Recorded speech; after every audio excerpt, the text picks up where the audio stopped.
Alô pessoal, eu sou o Fernando e nesse vídeo a gente vai abordar a destinação dos resultados dos lucros das empresas e uma terceira demonstração contábil, que é a demonstração das mutações do patrimônio líquido, também conhecido como DMPL.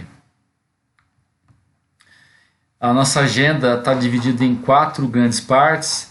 Primeiramente, comentar um pouquinho sobre o conceito de patrimônio líquido que a gente já discutiu nos vídeos anteriores e dos grupos que compõem o patrimônio líquido de acordo com a Lei 6.404 e as normas internacionais de contabilidade.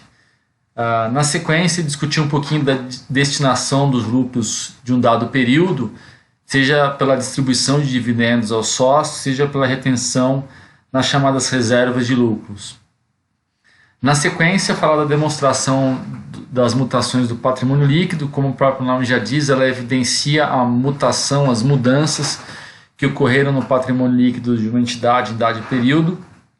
E por fim, uma demonstração que ela é mais comum nas empresas fechadas, nas limitadas, que é a demonstração dos lucros e prejuízos acumulados, que ela é bastante similar à demonstração do patrimônio líquido, mas ela engloba apenas uma conta, a mutação apenas de uma conta,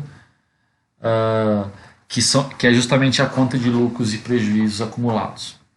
Adelante. A gente já discutiu isso nos vídeos anteriores, que o patrimônio líquido do ponto de vista contábil, ele é basicamente a diferença entre os ativos e passivos. Então ele é a riqueza do acionista, é o dinheiro dos sócios, é o capital próprio que a gente fala. Do ponto de vista contábil, você obtém o patrimônio líquido pela diferença algébrica entre os ativos, os bens, os recursos, os direitos que você tem, deduzidos dos seus passivos, que são as suas obrigações perante terceiros. Muito bem. Uma coisa que é importante ressaltar é que o patrimônio líquido ele é o que a gente chama de valor contábil da companhia ou o valor patrimonial. Tá? Então, assim, qual que é o valor contábil da empresa? É basicamente o valor do patrimônio líquido dela. Tá? Isso tanto do ponto de vista total. Então, assim, qual que é o patrimônio líquido da empresa? É 400 milhões. Então o valor contábil dela é 400 milhões. E quanto que é o valor patrimonial por ação? Então, sei lá, a empresa, o valor patrimônio líquido dela é 400 milhões. E quantas ações que ela tem? Ela tem 1 milhão de ações. Então o valor patrimonial da ação é 400. 400 milhões dividido por 1 milhão de ações. Tá? Tudo bem? Isso é bastante tranquilo, eu acho que vocês entendem. Bem, tá? O que gera um pouco de confusão às vezes no mercado e uma certa confusão de conceitos são essas duas coisas aqui. Eu vou começar por essa de baixo, depois eu falo dela. Qual que é a diferença entre capital social e capital próprio da empresa? Tá? Bom, o capital social é aquela conta onde são registrados os valores que foram aportados pelos acionistas, tá? Pelos donos da empresa. Então, vocês vão lembrar por vídeos anteriores que quando o sócio integraliza dinheiro na empresa, né, vai lá e coloca dinheiro dentro da empresa, através de capital próprio, ele faz isso através de um aumento de capital, de uma integralização de capital. Então, o capital social ele reflete justamente qual é o valor que os sócios integralizaram. Você tem uma conta de reserva de capital que a gente vai falar na sequência, que é basicamente a mesma coisa, mas então o capital social ele reflete isso. Tá? Ele é diferente do capital próprio? Sim, na maioria dos casos sim. Na verdade, ele só é igual quando a empresa inicia, quando a empresa começa. Porque quando a empresa começa, ela está começando do zero, então basicamente o patrimônio líquido dela vai ser o capital social. Agora, à medida que a empresa ela vai tendo as suas operações, o capital próprio ele vai diferenciar do capital social, justamente porque o capital próprio é o patrimônio líquido como um todo. E o capital social é apenas uma conta do patrimônio líquido. A gente já viu isso, vai ficar mais claro nesse vídeo de hoje. Então, e por que o patrimônio líquido ele é diferente do capital social? Porque à medida que a empresa ela vai gerando resultados, suas operações, e isso sejam resultados positivos, lucros que vão se acumulando ou prejuízos, o patrimônio líquido vai mutando, vai variando. E ele vai variando para cima ou para baixo e o capital social fica estanque lá. O capital social ele só muda quando existem novas integralizações na empresa. Às vezes as empresas ficam anos sem aumentar o capital social, sem o sócio colocar dinheiro. O sócio pode ir lá aumentar mais. No caso das companhias abertas que a gente está vendo, pode ter cenários de abertura de capital, onde você tem uma distribuição primária e entra dinheiro dentro da empresa, o IPO. Você pode ter novas emissões chamadas follow-ons, onde entra dinheiro para a empresa. E aí vai aumentando o capital social. Ou não. A empresa não aumenta mais o capital social simplesmente porque os sócios não colocam mais dinheiro lá dentro, porque a empresa às vezes não precisa, não vai crescer, ou ela está gerando tanto resultado através de lucros que o patrimônio líquido vai aumentando e você não tem necessidade de fazer novos aportes ali, dentro do PL da empresa. Tá? Então o capital próprio é todo o PL. E o capital social, ele é só aquilo que foi integralizado pelos acionistas. Vai ficar bastante claro isso quando a gente mostrar a composição do patrimônio líquido. E esse último detalhe aqui, ó, a diferença entre o patrimônio líquido, que é o valor contábil da companhia, e o valor de mercado da companhia, que é o que a gente fala. Tá? Ou chamado também market cap da empresa, ou valor da empresa. Quanto que ela vale, que muito raramente é igual ao patrimônio líquido da empresa. Tá? E por quê? Por diversos motivos que a gente vai abordar com detalhe ao longo dos próximos vídeos, mas eu vou citar aqui, sei lá, 3 motivos principais. Vamos falar um deles primeiro, porque a contabilidade ela não registra todos os eventos econômicos. Então, assim, existem ativos que não são registrados. Por exemplo, o capital intelectual, as pessoas, têm ativos que não são registrados na contabilidade. Então, assim, olha, vamos pensar assim no CEO de uma empresa muito boa, sei lá, o Steve Jobs na época da Apple, ou agora Elon Musk, etc. Outros CEOs famosos, Jeff Bezos. Você acha que eles agregam o valor, eles trazem riqueza para a Amazon, para a Tesla, para a Apple, etc? Assim, sim. Se esses caras saírem da empresa, se o Musk sair da Tesla, você acha que a ação da Tesla vai cair, ela vai perder valor? Com certeza. Mas isso não está na contabilidade da empresa, não está no balanço, não tem um ativo escrito lá, pessoal, pessoas. Isso não está registrado. Então, são vários ativos que não estão registrados na contabilidade. E por essa razão, o valor da empresa tende a ser maior, o market cap da empresa, na maioria dos casos, tende a ser maior do que o valor contábil. Então, esse é o motivo.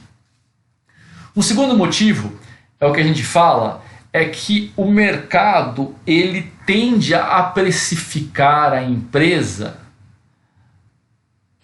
antes da contabilidade. A contabilidade é um pouco mais conservadora. Então, eu vou dar um exemplo, vamos pensar num exemplo aqui. Sei lá, acontece alguma coisa no mundo e o preço do petróleo, que hoje está por volta do Brent, sei lá, por volta de 60, 65 dólares americanos, acontece uma guerra, uma coisa na Arábia, enfim, no Oriente Médio, dispara o preço do petróleo, o petróleo vai para 150 dólares, de hoje para amanhã, algum motivo qualquer. Vocês acham que a ação das petroleiras no mundo vai subir? Pegar o exemplo da Petrobras aqui, PetroRio, outros petroleiros aqui no Brasil, com certeza. Por que vai subir? Porque a receita dela depende por quanto ela vende o petróleo, depende da taxa de cotação de dólar. Então, assim, quanto maior o preço do petróleo, maior a receita dela, maior o lucro que ela vai gerar. Bom, quando o petróleo disparar, o preço da ação vai subir hoje. Só que o patrimônio líquido vai demorar para mudar. Por quê? Porque a empresa vai ter que extrair o petróleo, ela vai ter que vender, vai ter que gerar lucro e até aumentar o patrimônio. Então, o mercado precifica antes. A gente fala que o preço, price leads earnings, o preço antecipa ou vem antes do lucro. Tá? O mercado precifica antes. A mesma coisa se a Petrobras, sei lá, ela descobre um novo pré-sal, pré-sal número 2, pré-sal número 3. Descobre que ela tem a maior reserva do mundo de petróleo. Pô, a ação vai disparar. Só que até ela perfurar, achar esse petróleo, pegar, vender, etc., para ter um impacto contábil, isso vai demorar, pode demorar vários anos. Então você tem um descolamento entre o valor de mercado de uma companhia.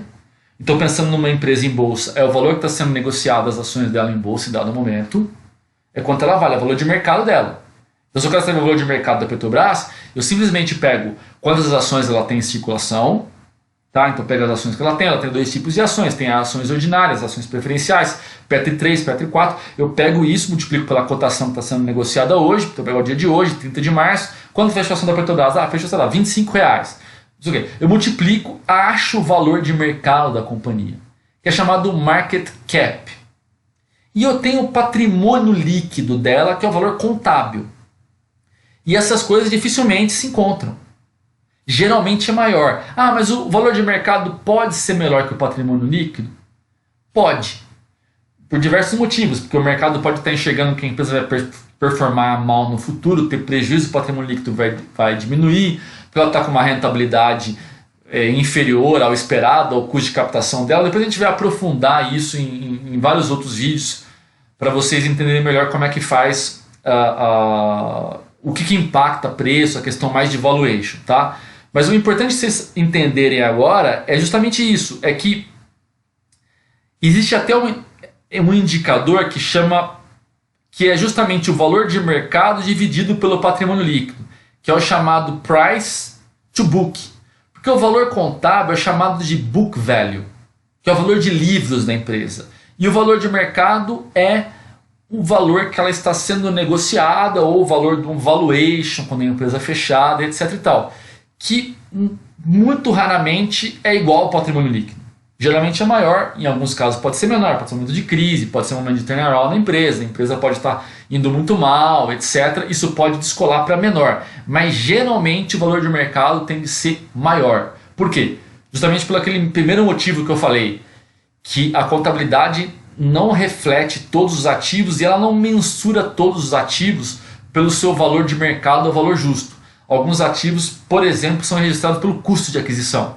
Então o imóvel que eu comprei sei lá, 15, 20 anos atrás, eu paguei 1 milhão, hoje ele vale 10. E ele pode estar registrado na contabilidade por 1. Só que o mercado não é bobo, ele vai precificar esse imóvel por 10. Porque ele sabe que isso tem um valor que não tem a ver com o valor de livros. Tá? Tudo bem, eu não quero ficar aprofundando muito mais aqui, para não ficar muito teórico essa aula, mas só para dar uma racional para vocês desses conceitos, a diferença entre patrimônio líquido, valor contábil da empresa, book value, valor de mercado, capital social e capital próprio. Tudo bem? Vamos lá. Falando de patrimônio líquido, contábil, regra geral ele é dividido nesses grupos aqui. Tá? Você tem um grupo de capital social, que é o que a gente falou, que são os recursos integralizados pelos acionistas. Você tem um grupo chamado de reservas, que são de 3 grandes espécies. Você tem a reserva de capital, que ela é bem parecida com o capital social, tem a mesma natureza, a mesma essência. Um exemplo bastante comum é o ágio na emissão de ações. Então, quando você tem um ágio na emissão de ações, o valor patrimonial da ação vai para cá e o ágio vai para uma reserva de capital. Ele tem a mesma natureza, mas eles têm um pouco mais de flexibilidade nessa conta aqui. Mais para frente, em outros vídeos mais avançados, a gente aborda um pouco mais da natureza das reservas de capital.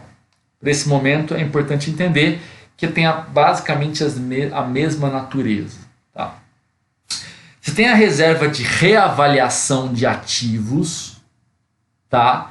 Que ela também pode aparecer dentro desse grupo aqui, que é o chamado ajustes de avaliação patrimonial, ou ainda resultados abrangentes, que é o nome que você encontra no IFRS, tá?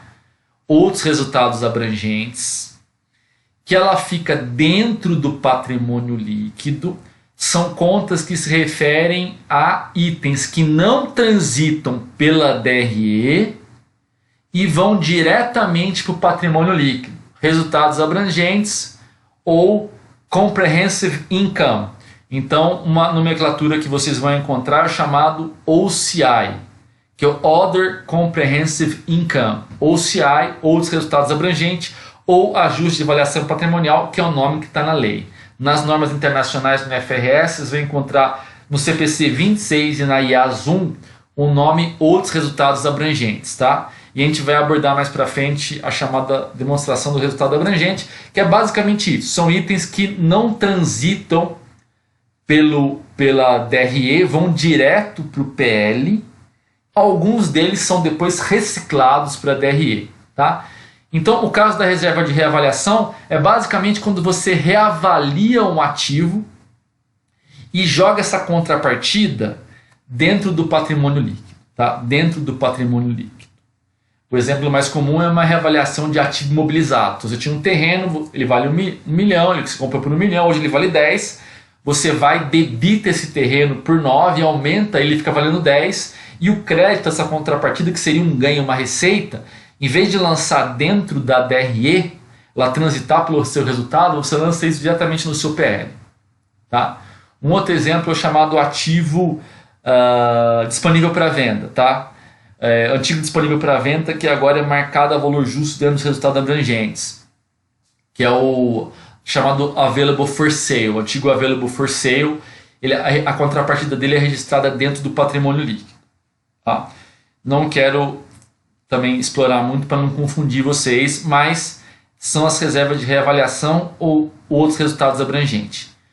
E o outro grupo, que é o mais comum, são as reservas de lucros e a conta de lucros ou prejuízos acumulados, que a gente falou no vídeo passado, quando a gente falou do elo de ligação que fica dentro do PL.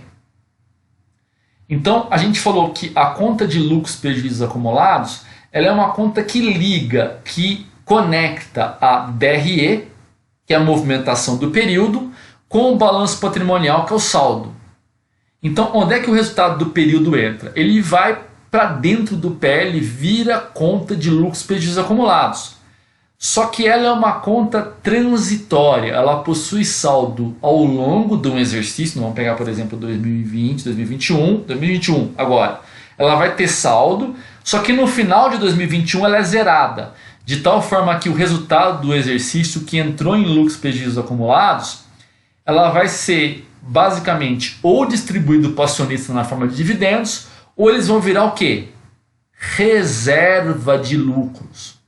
O que são reservas de lucros? São lucros que são guardados, que ficam dentro da empresa. E por que a empresa retém lucros e não distribui de volta para o acionista? Basicamente para a necessidade que ela vai ter de investimentos, de novos projetos.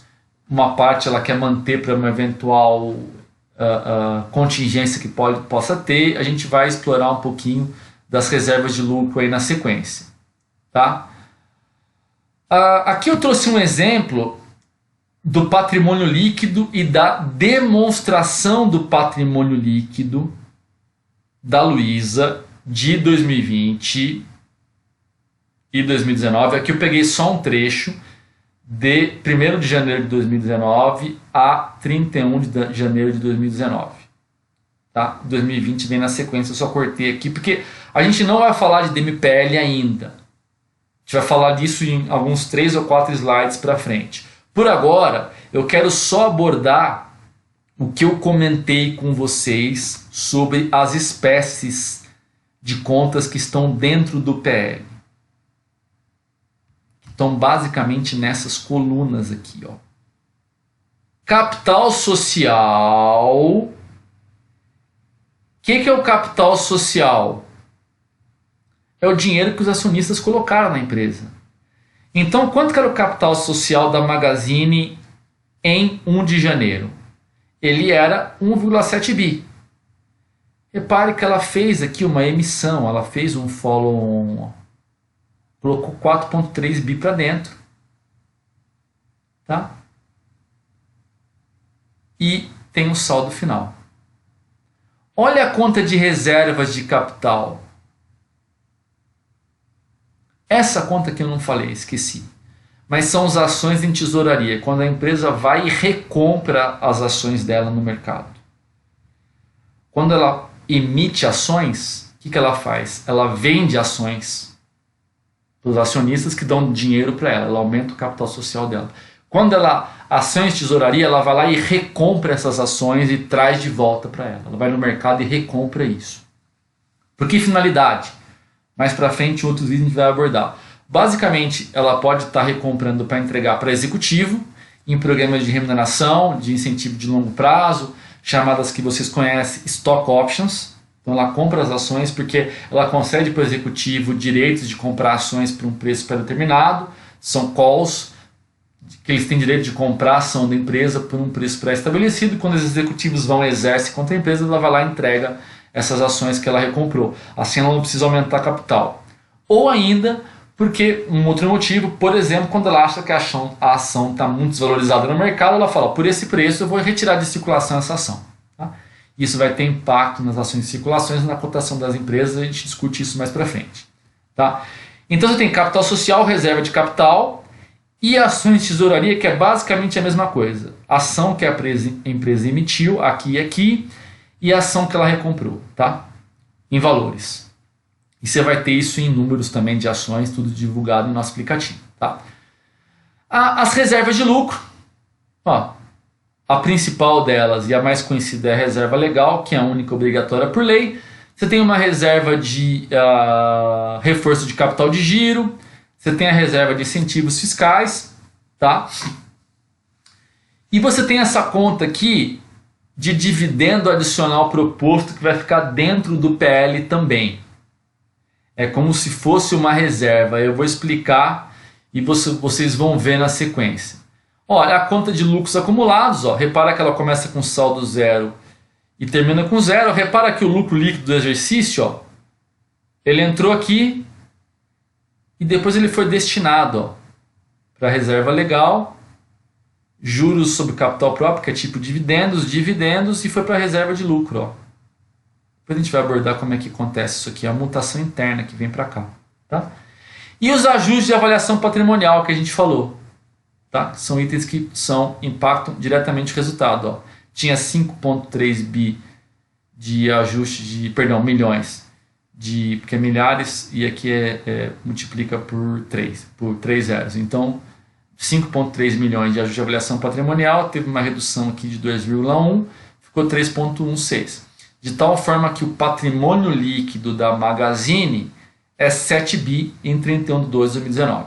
Tá? Aqui a gente não vai analisar a demonstração, a gente vai fazer isso na sequência. A ideia aqui é mostrar as contas do patrimônio líquido. E essa demonstração das mutações do patrimônio líquido, o que ela faz? Como o próprio nome já indica, ela evidencia as variações do patrimônio líquido da companhia em dado período. 19 e 20 sempre comparativo, aqui só a partir de 19 que eu copiei e colei. Tá? Valores em reais, milhares. Tudo bem? Agora falando especificamente sobre a destinação do lucro. O que é importante? Então, a gente comentou em vídeos anteriores que os provedores de capital de risco são divididos em dois grandes grupos.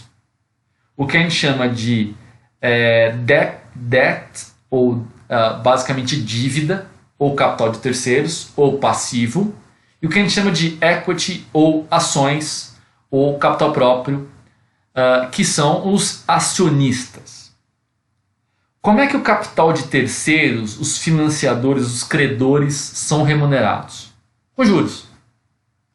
Então, se você compra uma debênture da Magazine, se você compra uma debênture da Vale, se você compra um título do governo, você está financiando o governo, você está emprestando dinheiro para ele, você vai ser remunerado como? Através dos juros que aquele papel está te pagando. Tá? No caso das ações, você não tem juros, você tem dividendos. O que seria dividendos? É uma remuneração, a parcela do lucro que você devolve para o acionista, aquele que comprou a ação da empresa, aquele que investiu na empresa. Então, eu estou falando aqui de exemplos de companhias abertas, que é uma coisa que a gente conhece até no nosso dia a dia e tal. Vocês conhecem bem de bolsa e tal, que a gente acompanha na mídia. Mas pensa na empresa de vocês. Imagina que você com um amigo, você abriu uma empresa, vocês começaram a empresa, cada um colocou 50%, começou a empresa, e a empresa começou a dar dinheiro, receita e lucro. Como é que vocês vão ser remunerados? Se vocês forem funcionário executivo da empresa, você vai ter salário. Mas vamos supor que você seja só o acionista. Você vai ser remunerado basicamente com a distribuição do resultado que aquela empresa teve, que é o dividendo. Além de uma potencial valorização das suas ações. Que à medida que a empresa começa a crescer, gerar mais lucro, gerar mais resultado, regra geral, a ação tende a valorizar. Por quê? A ação da empresa, a gente vai ver mais para frente quando a gente for falar um pouco mais de avaliação de empresas, etc., ela tende a acompanhar o quê? O lucro, a riqueza que ela é criada, o patrimônio. Então, quanto mais lucro uma empresa gera, mais ela vale. Isso é meio óbvio. Uma empresa que gera um lucro anual de 1 milhão, quanto que ela vale? Sei lá, 10 vezes lucro, 10 milhões? Agora, uma empresa que gera um lucro de 100 milhões, se a gente usar a mesma métrica, que é 10 vezes ou 15 vezes, sei lá quanto uma métrica que a gente decidiria aqui, ela vai valer 10 vezes aquele lucro. Então, a 100 milhões ela vale 1 bi. Então, o valor da empresa é a função da riqueza que ela gera para os seus acionistas. Sejam lucros ou dividendos. Não necessariamente só os dividendos, porque a empresa reinveste.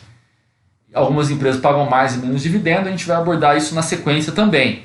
Mas só para vocês entenderem isso. A destinação dos lucros é basicamente uma decisão do management, da administração da empresa, de avaliar o seguinte: a empresa teve um resultado em dado período.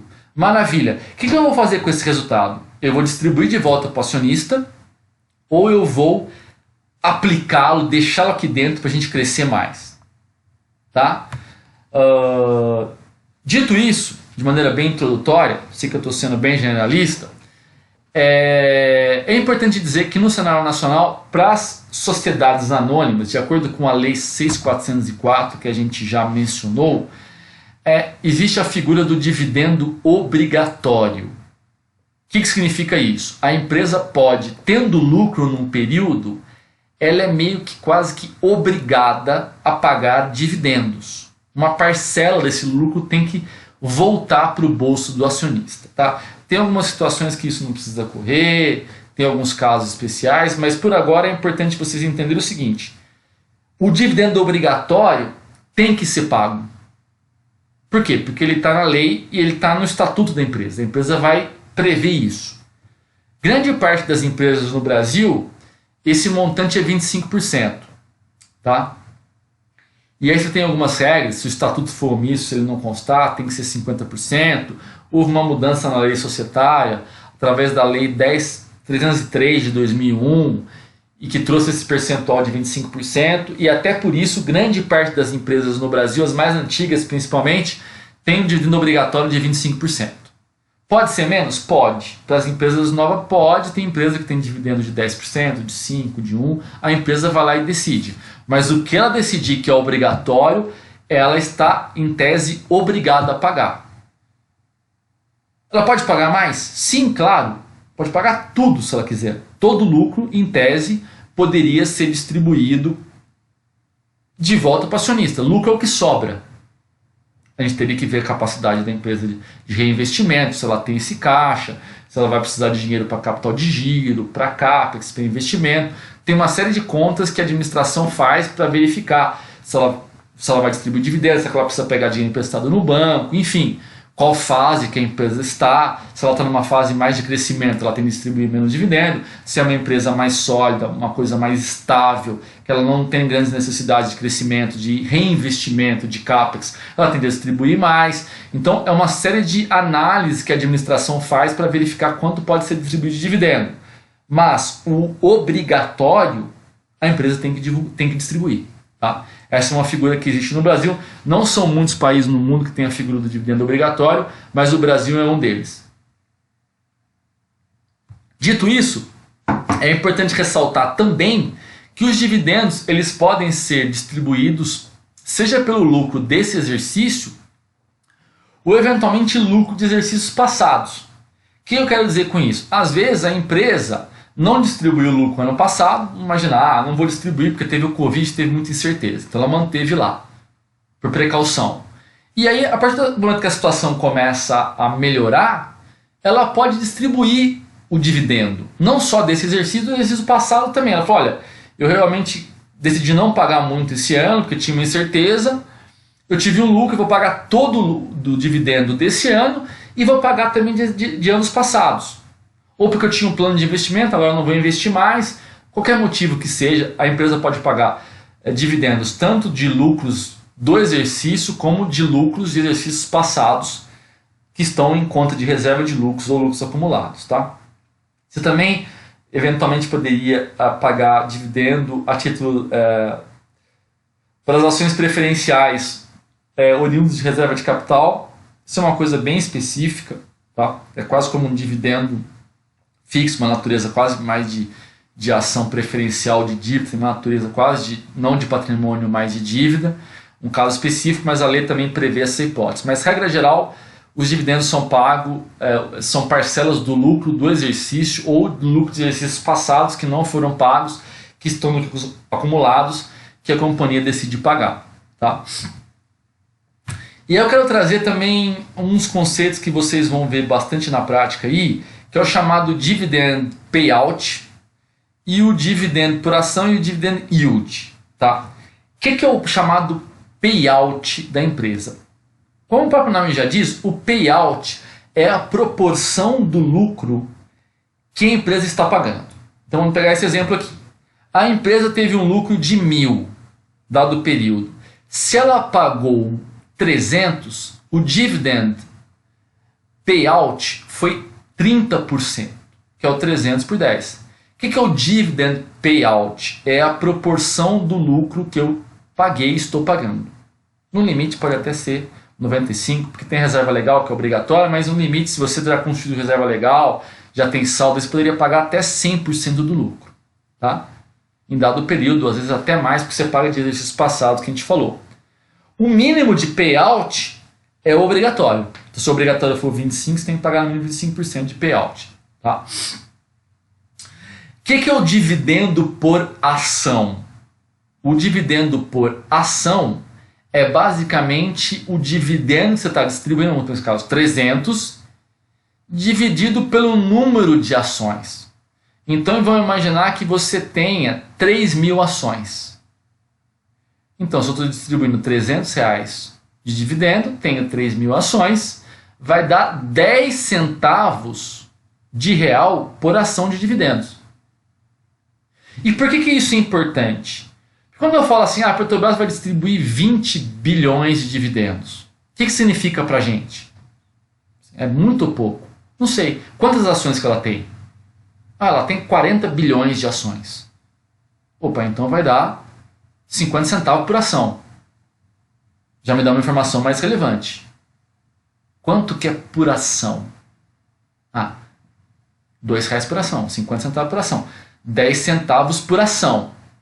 Agora, o mais interessante ainda é esse indicador aqui, que é pegar o dividendo por ação e dividir pelo preço da ação. Tem duas formas de fazer isso. Pode ser o preço da ação que você pagou, ou que é chamado yield to cost, ou o preço da ação hoje. Exemplo, a empresa está pagando 10 centavos por ação e a ação vale R$1, o dividend yield é retorno, né? O retorno dos dividendos é 10%. Por quê? Porque eu estou recebendo 10 centavos no meu bolso por uma ação que eu paguei R$1 ou vale R$1. Então é 10%. 10 centavos por R$1. Imagina que eu tivesse comprado, sei lá, 1 milhão de ações. Então eu investi 1 milhão. Eu tenho 1 milhão de ações, 10 centavos por ação, vou receber 100 mil. 100 mil por 1 milhão dá 10% de retorno. Então esse é um indicador que o mercado olha muito. O mercado olha isso aqui para tentar prever muitas vezes isso aqui. ele olha o payout, pô, quanto que a empresa vai distribuir? Quanto que a Vale vai distribuir esse ano? A Vale está gerando muito caixa, Petrobras, quanto que ela vai distribuir? Pô, ela vai distribuir não sei quantos bi. Quantas ações que ela tem? Ah, tem Y ações. Ah, então vai dar, sei lá, R$3 de dividendo por ação. Pô, R$3 de dividendo por ação? Quanto está a ação da Vale? Ah, a ação da Vale está R$100. Pô, então vai dar um yield de 3%. R$3, a ação está 100, dá 3% só de yield. E por que isso é importante? Porque nós não estamos falando nem de valorização do papel, que é quanto a ação estava e quanto que ela pode chegar, quanto que ela está valorizando. Eu estou falando única e exclusivamente do retorno que a ação pode dar ou deu no passado, em decorrência do quê? De dividendos.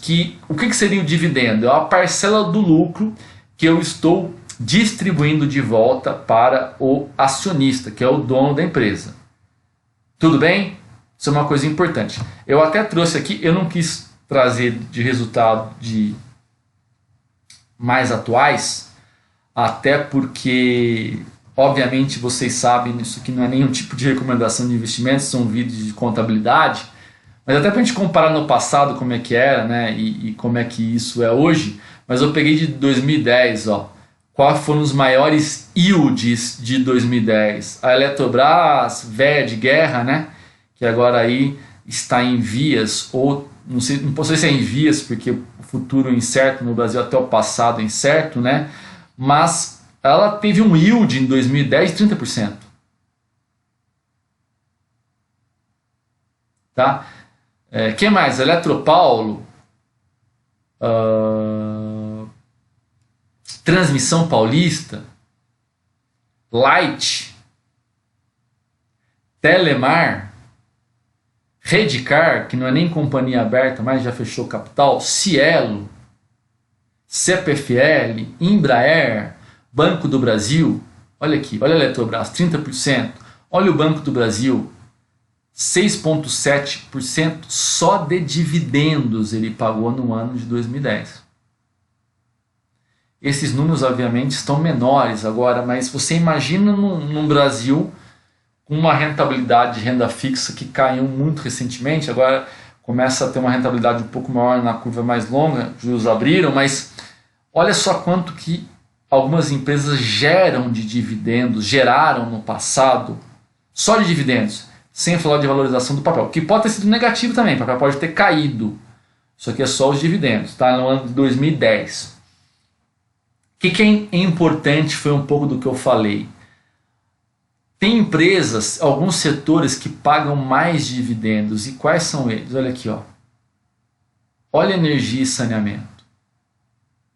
Que a gente ainda tem hoje Eletrobras, você tem saneamento, você tem uma Sabesp, tem uma Sanepar, tem uma Copasa, tem uma energia, tem uma Semig, tem uma Celesc, enfim. E por que essas empresas pagam bastante dividendo? Porque elas são concessões públicas que têm uma receita geralmente bastante estável, né?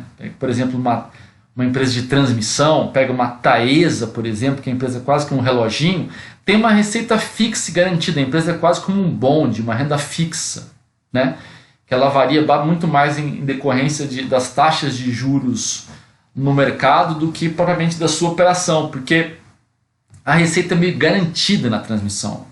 A transmissão funciona basicamente assim, você tem um leilão, a empresa vai lá, elas constroem aqueles postes para passar energia elétrica, depois ela opera a concessão, basicamente a receita está garantida, independente das pessoas consumirem ou não, tem um percentual que a gente paga na conta que vai para a transmissão.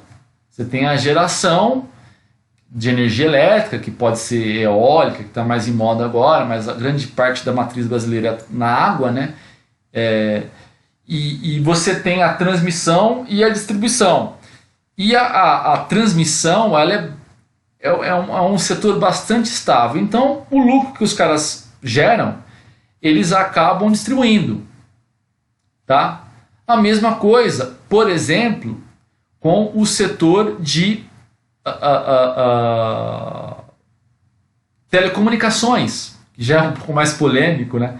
Teve esses casos aqui, Telemar, depois Oi, enfim, uma outra conversa, mas eram boas pagadoras de dividendos. Algumas ainda são, né? Se pegar VIP, TIM e outras. Você pode ter os bancos, são grandes pagadores de dividendos. Se você olhar hoje, inclusive, Santander, Itaú, Bradesco, próprio Banco do Brasil, Banrisul, etc. Dentre outros, tá? Então, só para dar um panorama geral, essa questão do trade-off, né? Até o perfil de investimento que as pessoas têm. Você gosta de uma empresa que é mais estável, que paga mais dividendo, ou você gosta de uma empresa que não paga muito dividendo e reinveste porque ela está mais em crescimento? Tá? É quase que um trade-off nesse sentido. Tá? E aí, falando especificamente da questão de contabilização e como é que isso é registrado no Brasil, lembra que eu comentei em alguns slides anteriores que no Brasil existe a figura do dividendo obrigatório? Tá? E comentei também que as empresas podem pagar um valor superior ao obrigatório. Muito bem. A forma de registro disso na demonstração contábil e também no balanço e na DMPL varia um pouquinho. Por quê? Porque o dividendo obrigatório, as normas contábeis entendem que eles já atendem à definição de passivo por conta do encerramento das demonstrações contábeis. Então vamos pegar o ano de 2020, que os balanços que a gente comentou estão saindo tudo agora. Na verdade, até amanhã as companhias abertas deveriam quase todas quase todas já divulgaram e algumas estão em vias de, justamente porque o prazo é até o fim do mês de março para divulgar os resultados referentes a 2020. Quando você pega o balanço de 2020, que é o que está sendo divulgado agora, vamos supor que o lucro da empresa tenha sido, sei lá, para facilitar aqui, 10 milhões. E ela tenha 25% de dividendo obrigatório. Então, desses 10 milhões, 25%, que seriam 2 milhões e meio, são dividendos obrigatórios que ela vai ter que pagar. Mas vamos supor que ela queira pagar tudo, todos os 10 milhões. Ela pode, como a gente falou, porque ela não tem que fazer com o dinheiro, devolver para o acionista. Muito bem. A parcela que é obrigatório, que é esses 25 milhões, a norma entende que ele já é uma obrigação na data de encerramento do balanço. Ele já é um passivo. Por quê? Porque a empresa não tem escolha, ela tem que pagar. Então isso fica registrado no passivo. E o restante? O restante é uma proposta da administração de pagar mais, mas que para virar uma obrigação ainda depende dos acionistas aprovarem isso.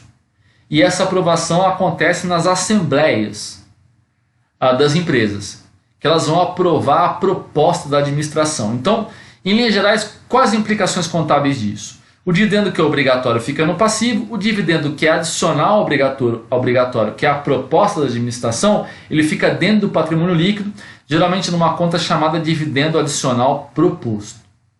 Tá? E a gente vai mostrar basicamente como é que isso fica. Tá? Agora nesse exemplo aqui. E aí, para finalizar, pessoal, a gente chega no tema, não principal da aula, mas a demonstração nova que a gente quer estudar. Que, como eu já mostrei no exemplo da Magazine, é a demonstração das mutações do patrimônio líquido. E como a gente já viu, e o próprio nome já indica, essa demonstração faz o quê? Ela evidencia como o patrimônio líquido da empresa mutou, variou em dado período. Então você vai mostrar numa demonstração o saldo inicial do patrimônio e o saldo final do patrimônio líquido. Quais contas fazem parte dessa demonstração? Só as contas do patrimônio líquido. Você não vai ter conta de passivo e conta de ativo ali. Ela só mostra o patrimônio líquido. Ficou na dúvida? Essa é uma conta de patrimônio líquido? Não, então ela não aparece na demonstração de patrimônio líquido. E então as colunas, a gente vai ver, são compostas pelas contas de patrimônio líquido. E as linhas?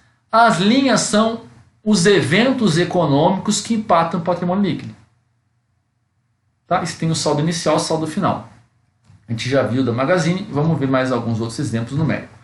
Vamos fazer um exemplo aqui. Como o PL da empresa variou em dado período? O saldo inicial em 30/12 de X0, determinada empresa, era patrimônio líquido dela era 65 mil. Composto única e exclusivamente por uma conta de capital social. Beleza. Durante o ano de X1, em março, os sócios integralizaram 5 mil. Durante o ano de X1, a empresa apurou um lucro de 3 mil.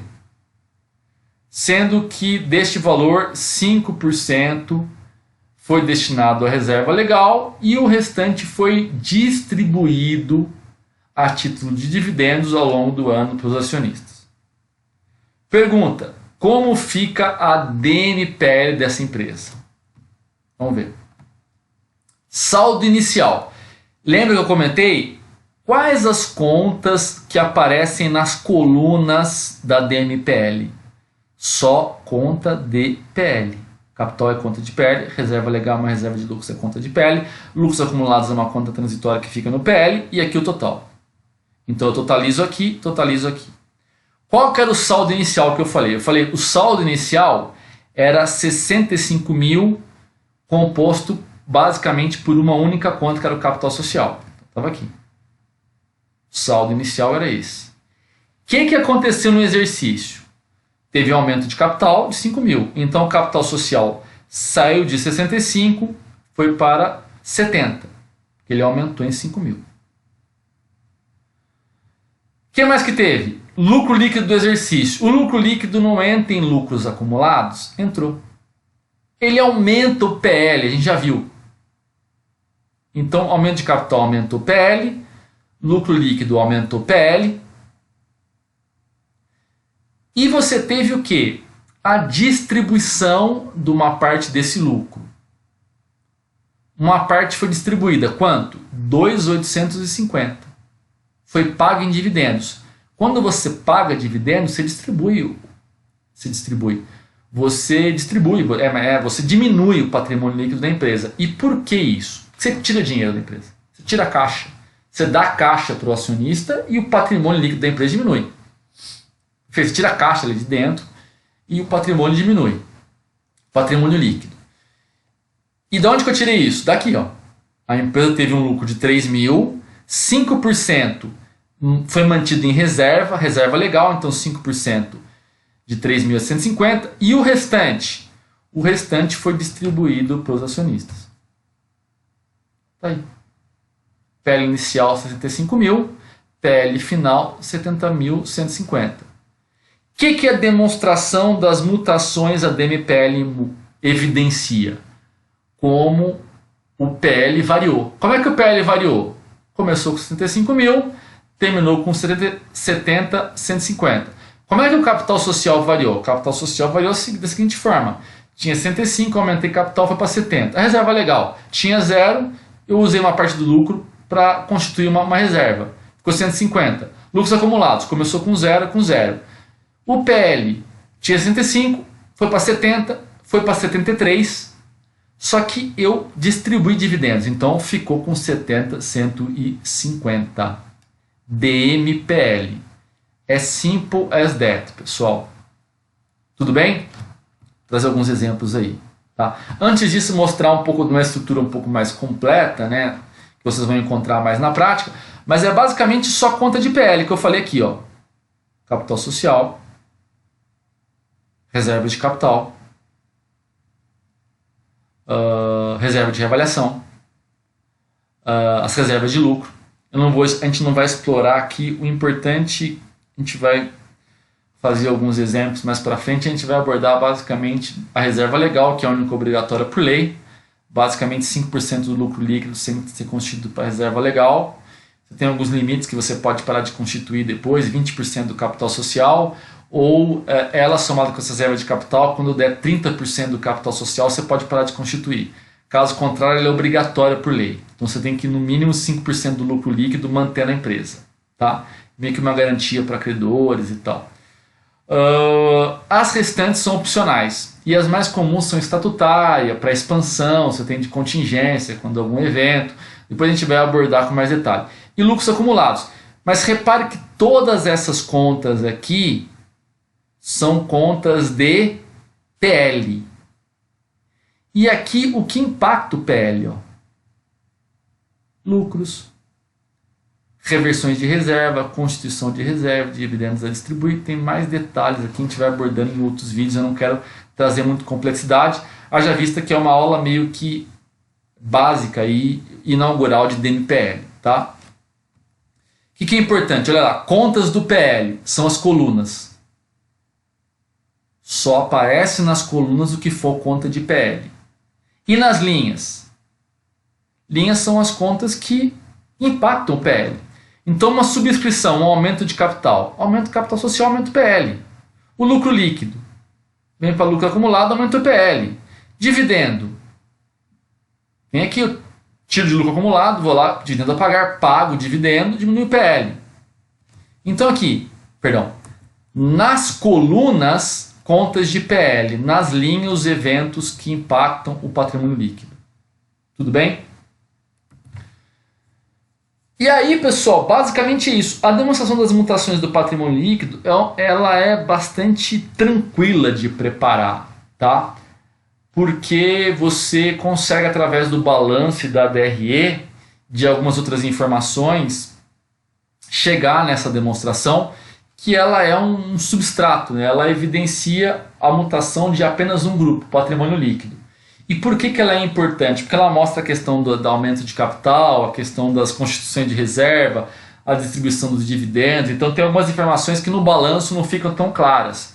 E a DMPL é importante por causa disso. Então, assim, de maneira bastante prática, como é que você elabora uma DMPL? Para quem for, a gente vai fazendo aí alguns exemplos para ver como é que isso funciona na prática. Você abre um papel colunado no qual nas colunas você tem o nome das contas de PL. Tá?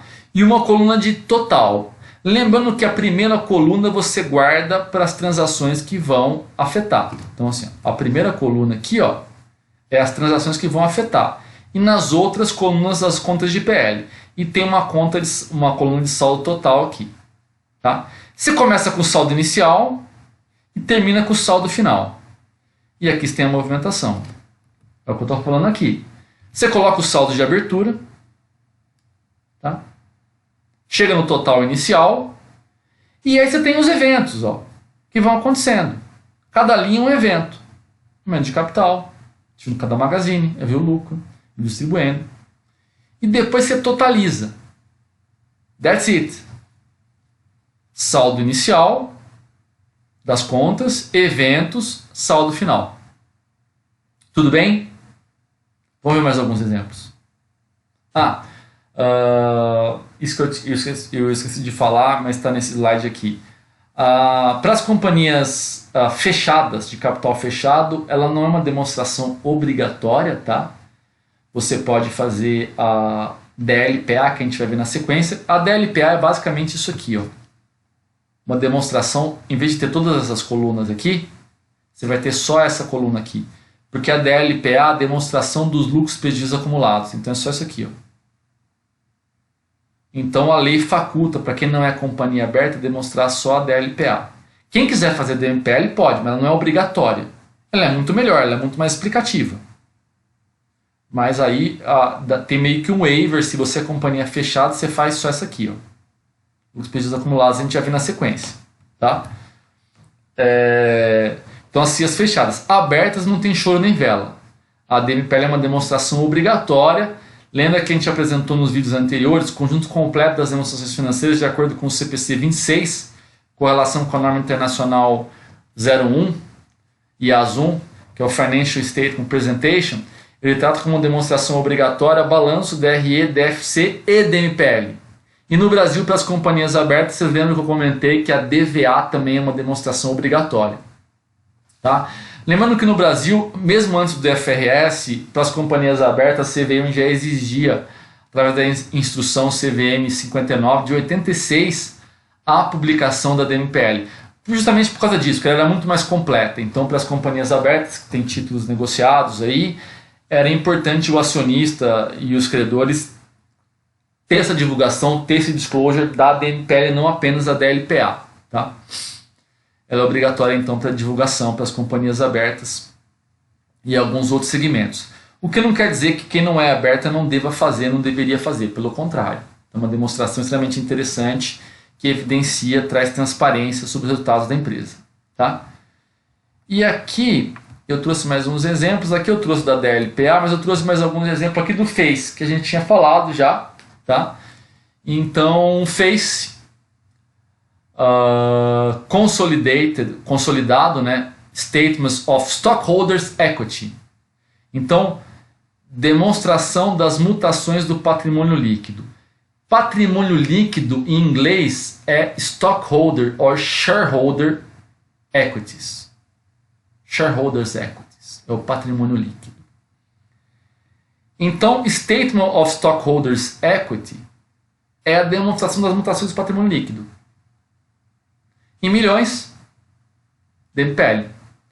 E aqui é um pouco diferente da lei das SAs, então assim, eu quis trazer para vocês entenderem, porque às vezes tem gente que gosta de analisar balanço de empresa estrangeira e tal, comprar ações de empresas no exterior, etc. A gente já vai acostumando a ver os termos em inglês e também o jeitão que lá não segue necessariamente a legislação brasileira, mas é bem parecido, os conceitos são iguais. Olha lá.